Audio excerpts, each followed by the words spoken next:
learning Quran together.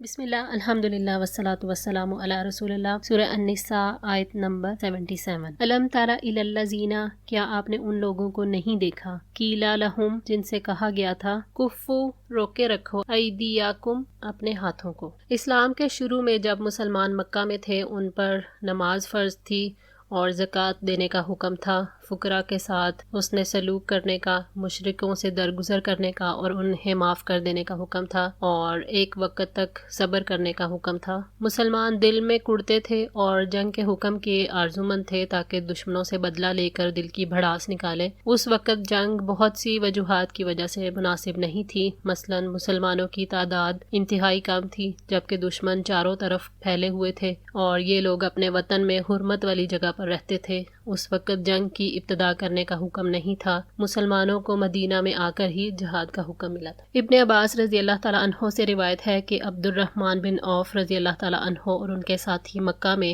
نبی صلی اللہ علیہ وآلہ وسلم کے پاس آئے اور کہا، اے اللہ کے رسول صلی اللہ علیہ وآلہ وسلم، ہم عزت والے تھے جبکہ ہم مشرک تھے، پھر جب ایمان لائے تو ذلیل ہو گئے. آپ صلی اللہ علیہ وآلہ وسلم نے فرمایا، ابھی مجھے جنگ کی اجازت نہیں دی گئی، لہٰذا تم مصائب کو صبر سے برداشت کیے جاؤ. سنن نسائی 3088. وَأَقِیمُوا الصَّلَاةَ، اور نماز قائم کرو، وَآتُوا الزَّکَاةَ، اور زکوٰۃ ادا کرو. جب مسلمان مکہ میں تھے تو انہیں نماز اور زکوٰۃ کا حکم دیا گیا تھا. اس سے مراد وہ معروف زکوٰۃ نہیں ہے جو کہ ایک مخصوص نصاب کے مطابق اور شرائط کے مطابق ادا کی جاتی ہے. یہ زکوٰۃ مدینہ میں آ کر فرض ہوئی تھی. فَلَمَّا كُتِبَ، تو جب فرض کیا گیا، عَلَيْهِمُ الْقِتَالُ، ان پر جنگ کرنا. قتال یعنی جنگ مدینہ میں فرض ہوا. اِذَا فَرِيقٌ مِّنْهُمْ، تب ان میں سے ایک گروہ، یخشون الناس، لوگوں سے ڈرنے لگا، کخشیت اللہ، جیسے ڈرنا اللہ سے، او اشد، یا زیادہ شدید، خشیتاً، ڈرنا. خوف کھانے والے منافق نہیں تھے بلکہ کمزور دل مومن تھے. وہ اہل مکہ سے اور کافروں سے ڈر رہے تھے کہ انہیں قتل نہ کر دے. یخشون الناس کا خشیت اللہ، یعنی وہ کافروں سے ایسے ڈر رہے تھے جیسے اللہ تعالیٰ کا ڈر ہو کہ کہیں وہ عذاب نہ نازل کر دے. او اشد خشیتاً، یعنی ان کا کافروں سے خوف اللہ تعالیٰ کے خوف سے زیادہ تھا. وقالو، اور انہوں نے کہا، ربنا، اے ہمارے رب، کتبت علینا القتال، تو نے ہم پر قتال کیوں لکھ دیا، لولا، کیوں نہ، اخرتنا، تو نے مہلت دی ہمیں، الی اجل قریب، قریب کے وقت تک. اجل قریب سے مراد موت یا جہاد کی مدت ہے، یعنی قتل کی مہلت کچھ اور عرصے تک مؤخر کیوں نہ کر دی گئی. اس قسم کی صورتحال ان لوگوں کو پیش آتی ہے جو غیر سنجیدہ ہوتے ہیں اور تمام کاموں میں جلدی کا مظاہرہ کرتے ہیں. ایسے لوگوں کا رویہ یہ ہوتا ہے کہ ان امور کے نازل ہونے پر یہ لوگ صبر نہیں کر سکتے. جنگ سے خوف کھانے کی وجہ کچھ لوگوں کی کم ہمتی اور کمزوری تھی. ایمان لانے کے باوجود ہر ایک کی ہمت اور طاقت ایک جیسی نہیں ہوتی. کل، آپ کہہ دے، متاع الدنیا، دنیا کا سامان، قلیل، بہت ہی کم ہے. اللہ تعالیٰ نے لوگوں کے خوف کھانے پر ان کی ہمت بڑھائی اور ان پر واضح کیا کہ دنیا کی زندگی کے فائدے قلیل ہیں جبکہ آخرت میں تھوڑے اعمال پر بھی پورا بدلہ دیا جائے گا. لہٰذا آخرت کے اجر پر نظر رکھیں جو ہر لحاظ سے بہتر ہے، اور اس کے لیے تقوی اختیار کرنا ضروری ہے. زندگی کی حقیقت کیا ہے؟ چند گھنٹے، چند مہینے یا چند سال. اگر مہلت مل جائے تب بھی زندگی تھوڑی ہے اور زندگی کا سامان بھی تھوڑا ہے. انسان زندگی کی خواہش رکھتا ہے، اسی لیے جان کے جانے سے ڈرتا ہے. اللہ تعالیٰ نے موت اور زندگی دونوں کی حقیقت کو واضح کیا ہے. والآخرۃ، اور آخرت، خیر، بہتر ہے، لمن اتقی، اس کے لیے جو تقوی کرے. تقوی اختیار کرنے والے کے لیے جو اللہ تعالیٰ کی نافرمانی سے بچتا ہے. آخرت بہتر ہے اس لیے کہ انسان کا معاملہ اس دنیا میں ختم نہیں ہو جانا. آخرت کے لیے جمع کیا جانے والا سرمایہ ہی تقوی اختیار کرنے والے کے لیے بہتر ہے. اللہ تعالیٰ کی اطاعت میں تھوڑی سی مدت کے لیے بھاری بوجھ اٹھانا انسان کے لیے آسان اور ہلکا ہو جاتا ہے، کیونکہ جب اسے پتہ ہوتا ہے کہ یہ مشقت جو وہ برداشت کر رہا ہے طویل عرصے کے لیے نہیں ہے تو پھر اس کو برداشت کرنا آسان ہوتا ہے. تو جب ہم دنیا اور آخرت کا موازنہ کریں تو پتہ چلتا ہے کہ آخرت اپنی ذات اور لذت میں اور زمانے کے اعتبار سے دنیا سے کہیں زیادہ بہتر ہے. وَلَا تُظْلَمُونَ، اور نہ تم ظلم کیے جاؤ گے، فتیلا، دھاگے برابر. فتیل اس دھاگے کو کہتے ہیں جو کھجور کی گٹھلی کے درمیان میں ہوتا ہے. آخرت میں کسی کے ساتھ ذرہ برابر بھی ظلم نہیں کیا جائے گا، دنیا کی کمی وہاں پہ پوری کر دی جائے گی. اینما، جہاں کہیں، تکونو، تم ہوگے،